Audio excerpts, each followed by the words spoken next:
যে আনন্দময় শোভাবর্ধনটি করেছে, বিরজাসখীর মনে একটি ভাবের উদয় হয়েছে।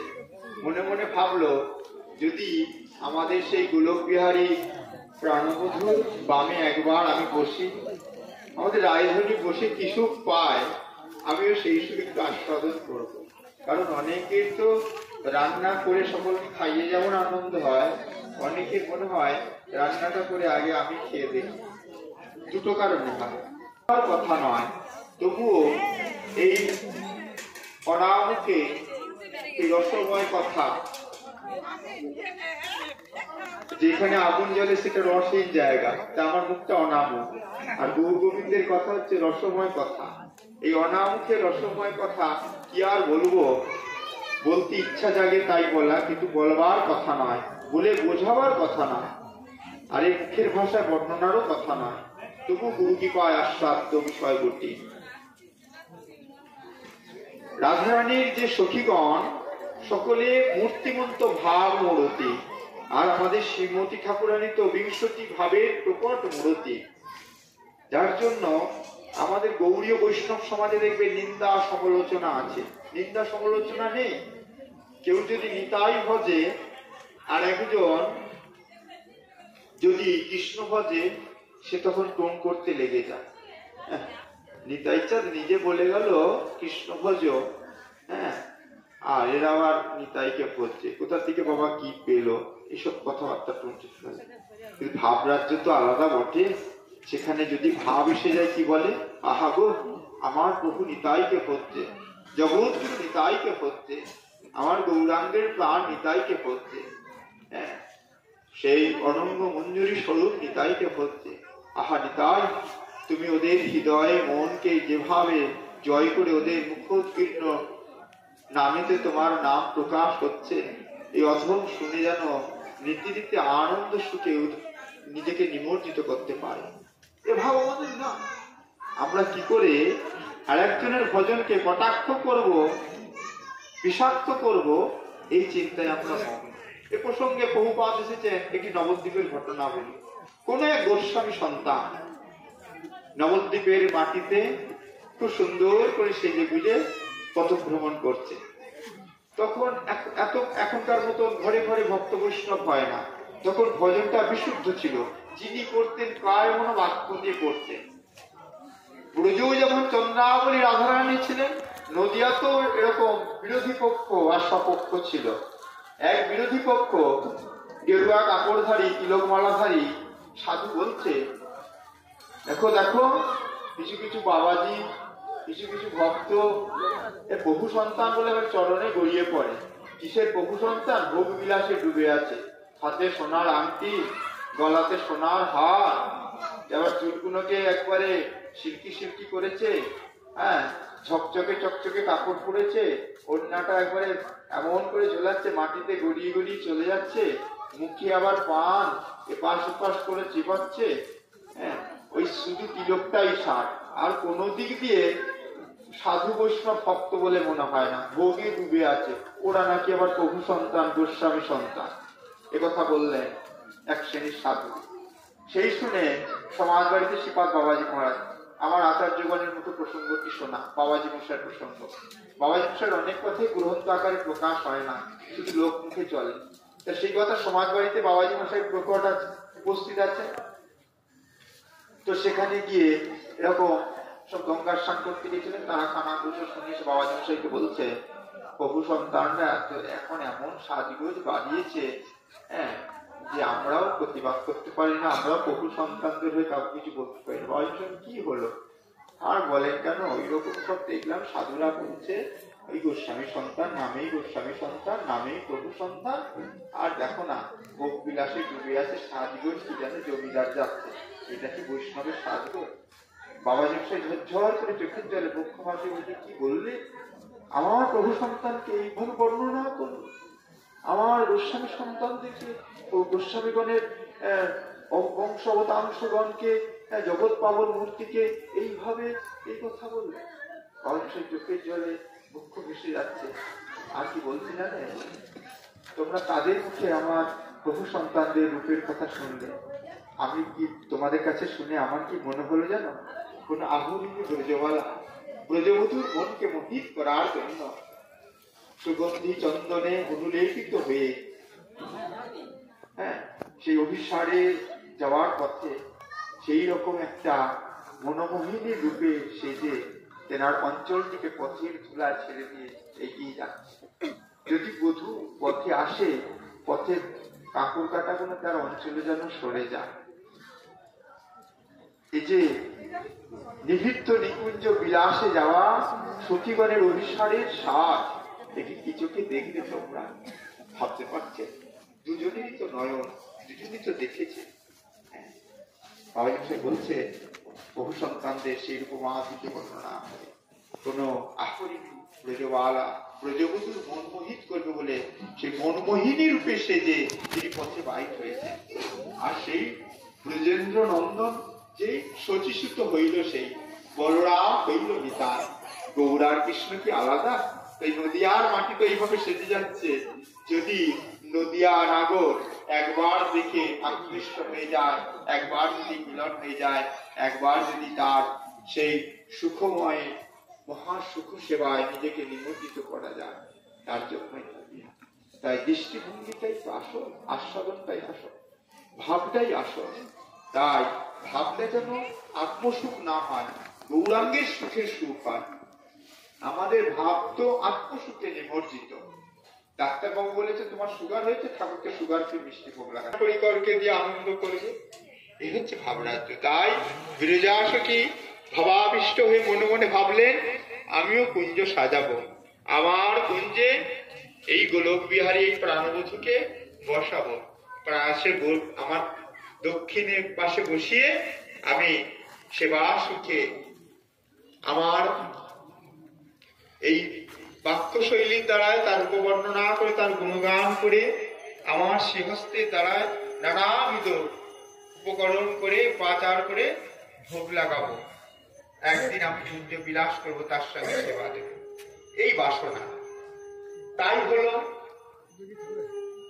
গোবিন্দ আমার শ্রীমতী ঠাকুরানীর কাছে আসছেন। হেনকালে বিরজা সখী পথের মাঝখান থেকে তাকে নিজের কুঞ্জে ডেকে নিলেন। গোবিন্দ বললেন, এটি করছো কি? বিরজা সখী বললেন, প্রভু আমার অনেক দিনের বাসনা, শ্রীমতী ঠাকুরানীকে তুমি বামে লয়ে কি সুখ পাও, তিনিও তোমাকে দক্ষিণে পেয়ে কি সুখ পায়, আমি সেই সুখ অনুভব করতে চাই, আস্বাদন করতে চাই। লীলাময় শ্রীহরি, লীলা করাই তার স্বতন্ত্রতা স্বভাব। তাই তিনি ভাবলেন, এ বিরজার ইচ্ছা নয়, এ আমার ইচ্ছাও নয়, ইহা মনে হয় শ্রীমতী ঠাকুরেরই ইচ্ছা। চলো যাই, কুঞ্জে প্রবেশ করি। প্রবেশ করলে এদিকে আমাদের কুঞ্জেশ্বরী, কুঞ্জ বিহারিণী,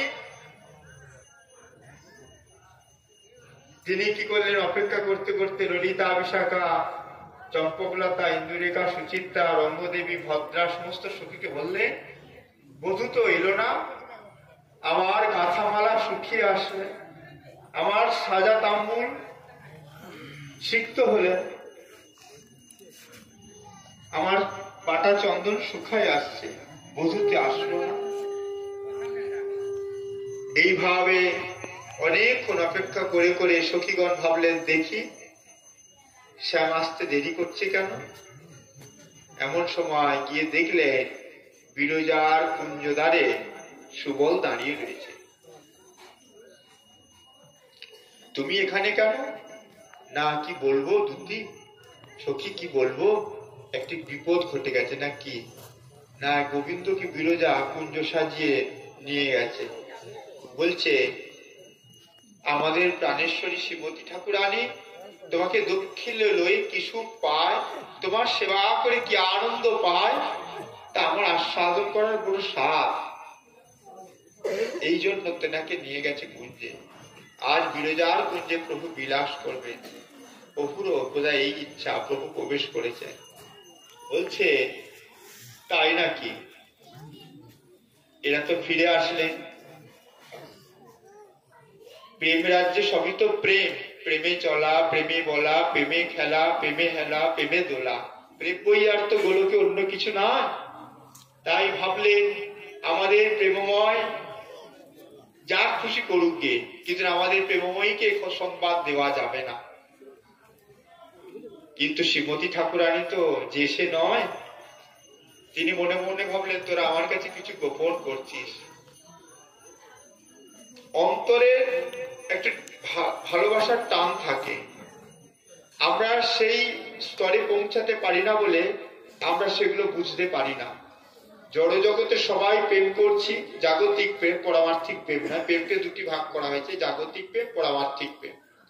যেমন বাজারে ফুল পাওয়া যায়, ফুলের দুটি ভাগ হচ্ছে কৃত্রিম ফুল। সেই কৃত্রিম ফুলগুলো সোলার হয়, কাগজের হয়, কাপড়ের হয়, মাটির হয়, প্লাস্টিকের হয়, বিভিন্ন রকমের হয়। আর যেটা ঈশ্বরের সৃষ্টি, বিধাতার নিজে হাতে তৈরি, সেটা গাছেই হয়, বিভিন্ন জাতের হয়, বিভিন্ন রঙের হয়। দেখতে এক হলো, একটার মধ্যে মধু আছে, একটার মধ্যে মধু নাই। দেখতে এক হলো, একটির মধ্যে গন্ধ দিলে সুগন্ধি হয়, একটি নিজে থেকে গন্ধ ছড়ায়। দেখতে এক হলো, একজন নিজের পুষ্প জীবনকে বিসর্জন দিয়ে পরাগ মিলনের দ্বারা নিজের পুষ্প জীবনকে বিশ্রাম দিয়ে ফলের প্রকট ঘটায়। আর একজন ধুলোবালিতে মলিন হয়ে যায়, আবার সার্ফ সাবান দিয়ে ধুলে ঝকঝকে চকচকে হয়ে যায়। তাহলে জড় জগতে যেমন দু রকমের ফুল আছে, পরমার্থিক জগতে আর এই ব্রহ্মাণ্ডের মধ্যে এই জগতে প্রেমেরও তফাৎ আছে।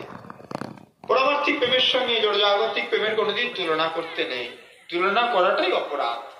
সেই জন্য বুঝে সুঝে আস্বাদন করতে হয়। কিন্তু এই জড়জগতের প্রেমের মধ্যে দিয়েও পরমার্থিক প্রেমে প্রবেশ করা যায়। জড়জাগতিক প্রেমের মধ্যে দিয়েও পরমার্থিক প্রেমে প্রবেশ করা যায়। কি ছিলেন কি না জয়দেব পদ্মাবতী। জয়দেব রাজসভায় সতী ধর্মের কথা বর্ণনা করলেন। সতীর ধর্মের কথা অনেক আছে, তার মধ্যে দু চারটে বলা যাক। বললেন যিনি স্বামীকে সর্বদাই সুখ দিয়ে থাকে, প্রসন্ন করে থাকে, স্বামী যার কাছে বড় তত্ত্ব, আর স্বামী যদি ভজনা করে, সেই ভজনার পথে যদি কেউ সহযোগিতা করে কোনো স্ত্রী, সেই স্ত্রী স্বামীকে ভজনার পথে সহযোগিতা করাতেই ভজনের ফল পেয়ে যায়, তাকে আলাদা করে ভজন করতে হয় না।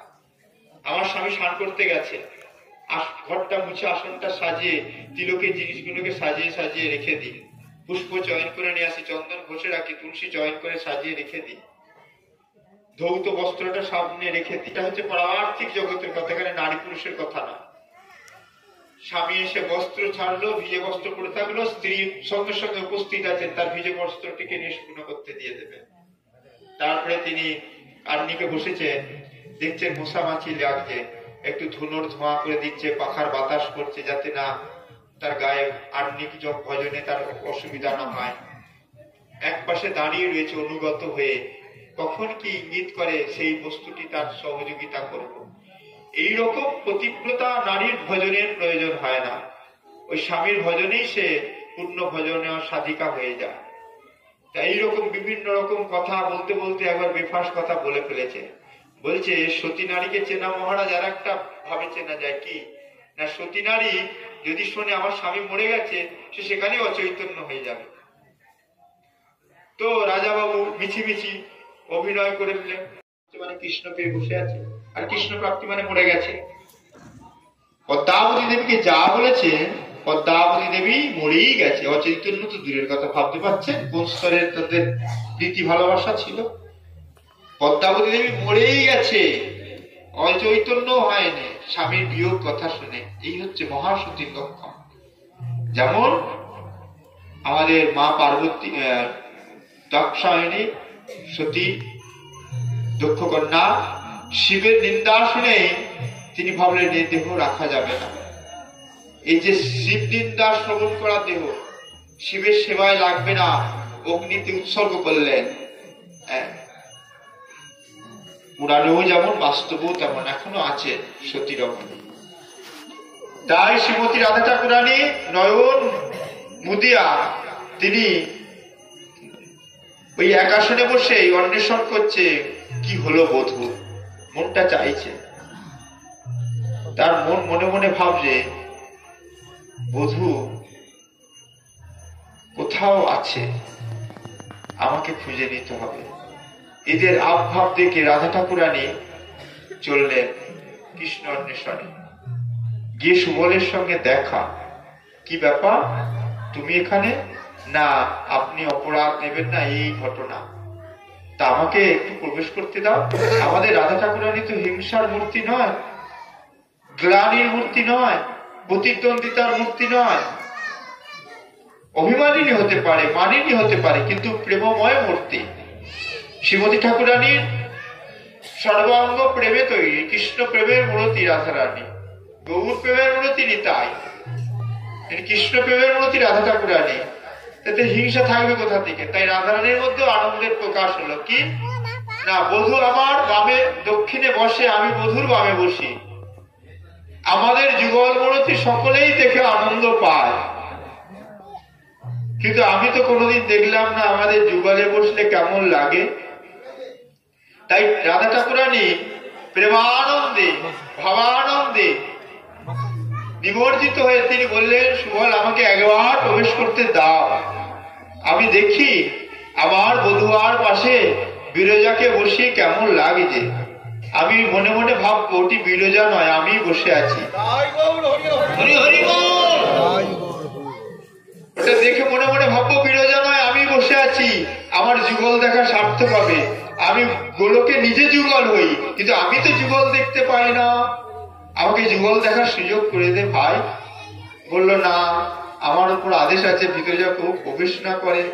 সঙ্গে সঙ্গে তিনি বললেন, গোলকের এই প্রেমময় ভূমিতে এরকম হিংসার ভাব তোমার, তা তোমার তো হিংসার জগতে চলে যাওয়া দরকার।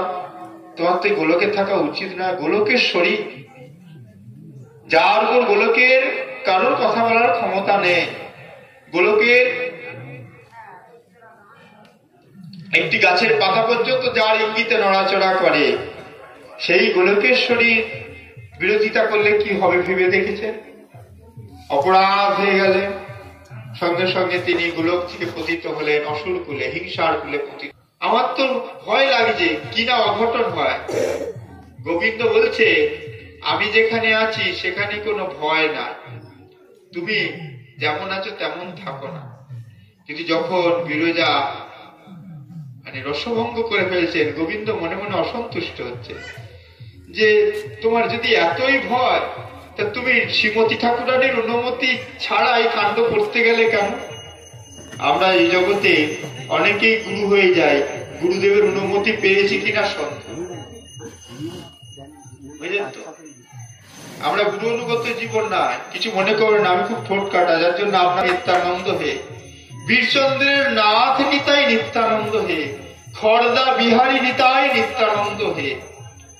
খড়দার যদি আমাদের প্রেমময় নাসিকা নয় তো, যদি গুরু বৈষ্ণবের কৃপায় আমাদের নাসিকা যদি সেই ভগবত প্রেমে নাসিকা হয়, খড়দার যদি একটি ঘাস তৃণলতাকে ছিঁড়ে নাসিকায় নিয়ে যান, সেখানে কিছুই পাবেন না, নিতাই চাঁদের চরণের যে চন্দন অনুলেপন গন্ধ পাবে।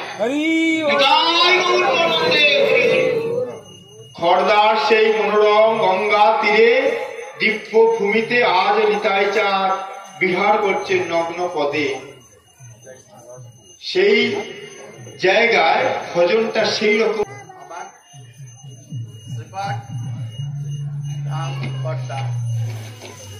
রাধে রাধে। আমি নিতাই চাঁদের বংশ।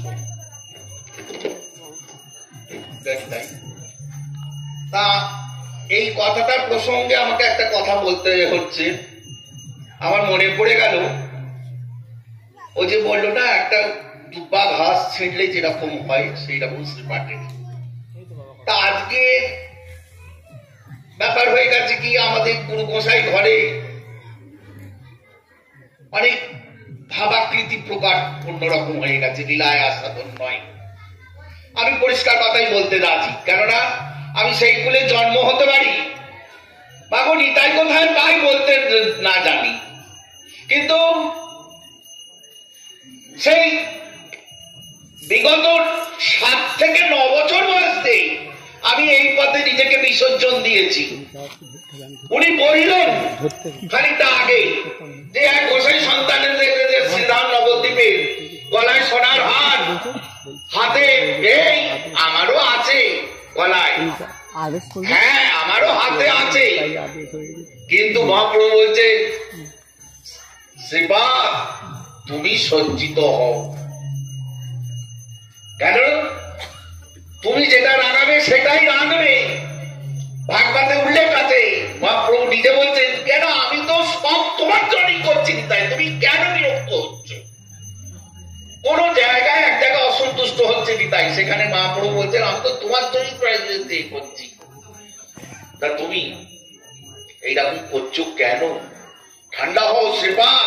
10 বছরের বড়, 12 বছরের বড় ছিলেন। মহাপ্রভু সবার ছোট।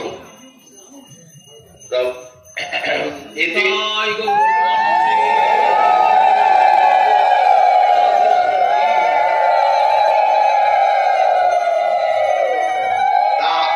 যাই হোক, সেইখানে বাজি মশাইয়ের এক শিষ্য এসেছে, তখন আমার 17 বছর বয়স। 17 বছর বয়স। তখন এক বাবাজি দেখছি কেন নিতাই চাঁদ কাল্লা থেকে বিবাহ করে এসে খড়দায় আমারই ওখানে, আমারই ওই থামেতে নিতাই চাঁদের এতে পুরন্দর পণ্ডিতের এতে 20 বছর বাস করেছে নিতাই চাঁদ আমার বাড়িতে। 20 বছর বাস করেছে। তা যাই হোক, ওইখানে দেখছি এক বাবাজি, কথাটা বলতে আমার মনে পড়ে গেল, সেটা একটু বলে দেওয়া দরকার। তা সেই হিসেবে আপনারা তো জানা দরকার কি যে শ্রীপাঠে যদি দর্শন করতে চান মাঘী মাস মাঘী পূর্ণিমায়, তো ওই দেখছি কি যেন খুঁজছে এমনি এমনি করে। আর ওইখানেই প্রভু বীরভদ্র প্রভু মা গঙ্গামণি দেবীর আবির্ভাব হয়, নিতাই চাঁদের সন্তানী। হ্যাঁ, কেন মহাপ্রভুর 47.5 বছর বয়স পর্যন্ত শ্রীকৃষ্ণ চৈতন্য নিত্যানন্দ রাও নিত্যানন্দ পূর্ণ করে চৈতন্যের কাম। মহাপ্রভুর যা যা ইচ্ছা হয়েছিল 47.5 বছর পর্যন্ত নিতাই চাঁদকে পূর্ণ করতে হয়েছিল। কেন আর সময় নাই। লীলা অন্তিম হয়ে আসছে। সীতানাথ এনেছিলেন, সীতানাথ আবার দূর দূর করে বললেন চলে যাও তুমি এখান থেকে, তোমার সঙ্গে আমাদের কাজ মিটে গেছে। মনের দুঃখে আমাকে সীতানাথ এই বললো বলে মহাপ্রভু চলে গেলেন। 24 বছরের এতে গম্ভীরায় 12 বছরের কাহিনী শুনলে একটা লোক পাগলের মতো বন্দী হয়ে নিজের মুখমণ্ডলটা আদা দাও মুখে গিয়ে নামটা কি বলে মুখমন্ডিলটা নিয়ে দেয়ালে রগড়াচ্ছে, আর এই সব জায়গায় আঁচড়ে রক্তে ভেসে যাচ্ছে। হ্যাঁ, মহাপ্রভু যারা পারিষদ ছিলেন ওখানে, তারা মহাপ্রভুকে ঘরে ঘিরে রেখে দরজার কোটার উপরে শুয়ে আছে। যদি মহাপ্রভু চলে যায়, মহাপ্রভু কিভাবে রাত্রিবেলা বেরিয়ে গিয়ে জগন্নাথের সিংহাটার পাশে গিয়ে ধুলোর মধ্যে শুয়ে আছে। সবাই ভাবলো হায় দরজা খুলে কেন, দরজা কি দিয়ে আকুড়ি ব্যাকুড়ি গিয়ে দেখে সিং দরজার পাশে, হ্যাঁ সেই আমরা ঝাঁট দিয়ে পাতা জড়ো করে দিই সেই রকম কৃষ্ণ কৃষ্ণ কৃষ্ণ কৃষ্ণ। একটু কার কানে এলো সেই দেশের সঙ্গে ওরে ওরে ওরে আয় আয় শিগগিরি আয়, দেখবি আয় নাকি এই দেখ শুয়ে আছে, এই সেই দেখ। আবার চ্যান্তলা করে নিয়ে এসে ডাকছে, কিন্তু সে তার তখন অন্তিম হয়ে আসছে, তার লীলা প্রকট শেষ হয়ে আসছে। আর ওই লীলা প্রকটে একজনই দেখেছিল, হ্যাঁ জগন্নাথের যে মহান পুরুষ ছিল সেই দেখেছে শেষ লীলা। জগন্নাথ মায়েরা উলু দাও, জগন্নাথ হাত বাড়িয়েছিলেন আর মহাপ্রভু তার সঙ্গে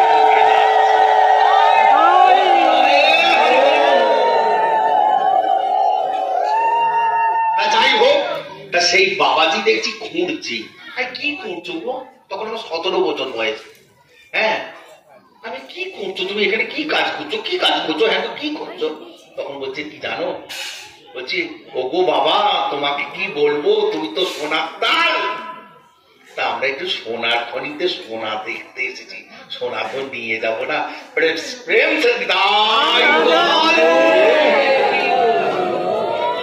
প্রভু একটি কথা বললেন, ওই গহনা পড়ার কথা প্রসঙ্গে আমার আদিসপ্তগ্রামের কথা মনে পড়লেন।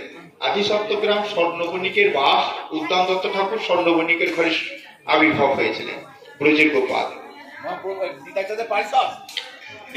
গোপালের এক গোপাল নিত্যানন্দ পরিকর, সোনার অনেক গয়না, স্বর্ণকারের পাড়া।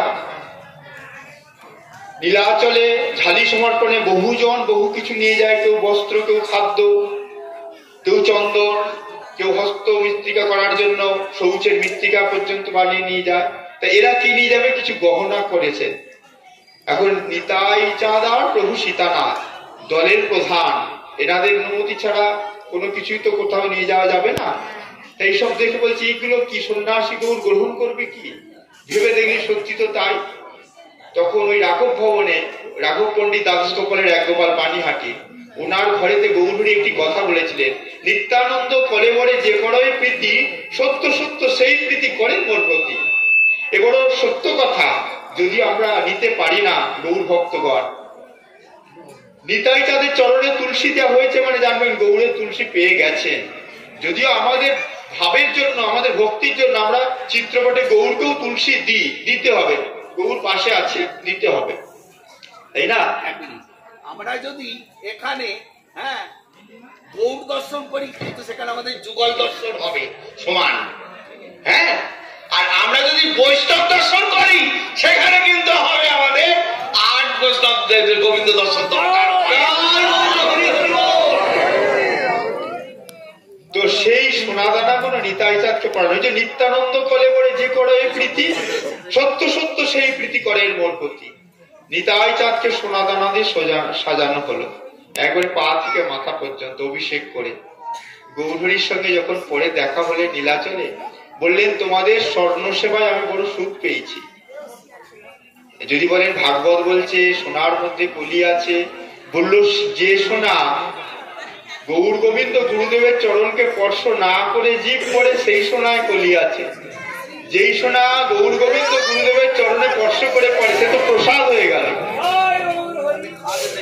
তাতে আর দোষ নয়, প্রসাদ তো হয়েছে। আপনি গুরুদেবের চরণে যদি স্পর্শ করে পড়ে নেন, আপনি যদি নিতাই গৌর সীতানাথের চরণে স্পর্শ করে পড়ে নেন, তাতে কলির সাধ্যি আছে, ওর মধ্যে প্রবেশ করতে পারে। কলি বলেছেন আমি সোনায় থাকবো, কিন্তু গৌর সোনায় থাকবো যেই সোনা গৌর সোনাকে স্পর্শ করেন, যেই সোনা উপাসনাকে স্পর্শ করেন, সেই সোনা। তাই মণিমুক্তা সোনাদানা পড়াটা দোষের নয়। কেন দোষের নয়? আপনাকে গুরুদেব মন্দির স্বরূপের ভজন দিয়েছে, আপনার সেখানে স্বরূপ ধ্যান করলে আপনি কি ধ্যান করছে? নিভৃত্ত নিকুঞ্জে রাধারানীর সহসঙ্গিনী হয়ে আপনি চলেছেন গুরুর উপাসকের অনুগত হয়ে মন্দির স্বরূপে। সেখানে আপনার রতন নপু, রতন বসন, রতন ভূষণ। তাহলে বাহ্যিক জগতে ওই ভাব এসে গেলে বাহ্যিক জগতে পড়তে ইচ্ছা করবে। অনেক সাধুরা পড়ে, আমরা সমালোচনা করি না জেনে না বুঝে। দেখো সাধু হয়েছে, বাবাজি হয়েছে, সোনাদানা পড়েছে কেন? বললো সোনাদানা পড়ে না, ভাবের প্রকাশ হয়েছে। রোজ ধ্যানের আসনে যেভাবে ভাবে সেই ভাব আজ প্রকাশ হয়েছে। ধ্যানেতে পড়ি, জ্ঞানেতে পড়বো না কেন? পড়া হয়ে যায়। যাই হোক, আমাদের শ্রীমতী ঠাকুরানী এই ভাবময়ী, তিনি মনে মনে ভাবছেন একবার যদি যুগল দেখতে পাই কি সুখী হয়। হন্ততন্ত্র গজেন্দ্র গামিনী যাচ্ছে, গজেন্দ্র গামিনী, গজ মানে হাতি, দেখবেন হাতি যখন দ্রুত গতিতে যায় হেলে তুলে যায়। বলছে গোবিন্দ বলছে তোমার যদি এত ভয়, তুমি কেন কুঞ্জবিলাস করতে গেলে? না গোবিন্দ আমাকে বাঁচাও, আমার ভয় লাগে, শ্রীমতী ঠাকুরানী আসছে।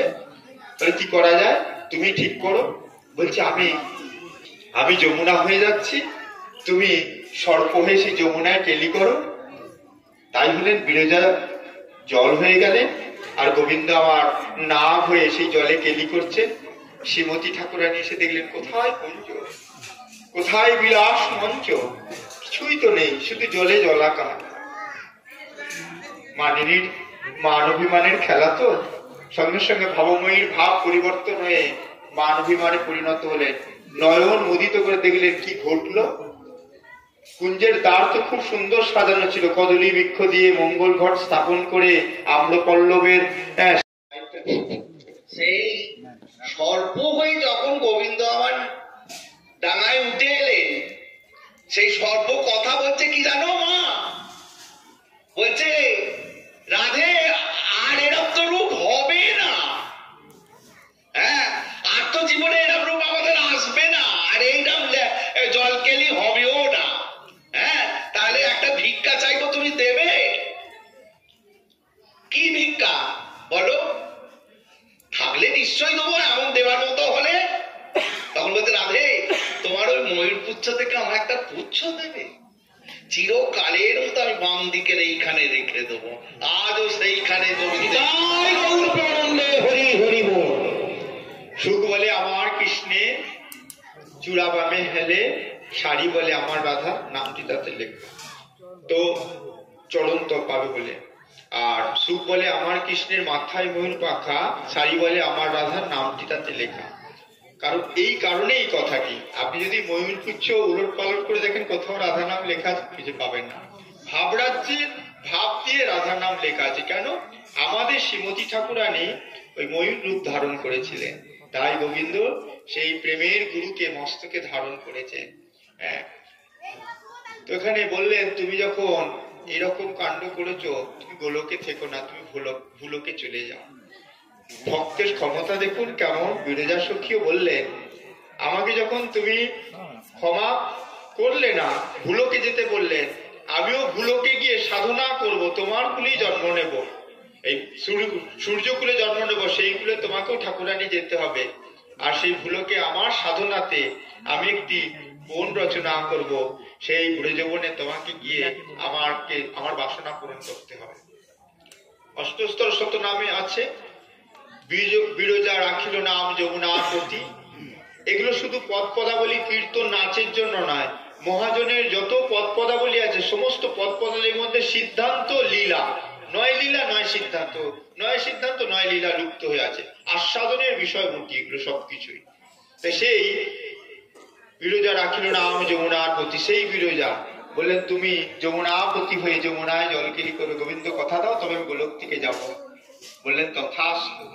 এই চলে আসলেন সূর্য বংশে, যমুনাকে সূর্যকন্যা বলা হয়, সূর্য বংশে চলে আসলেন।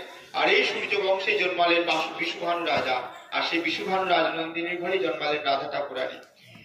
এনাদের এই মর্তধামের সাধনায় গোলকের সামনে লীলা করলেন, আসলেন।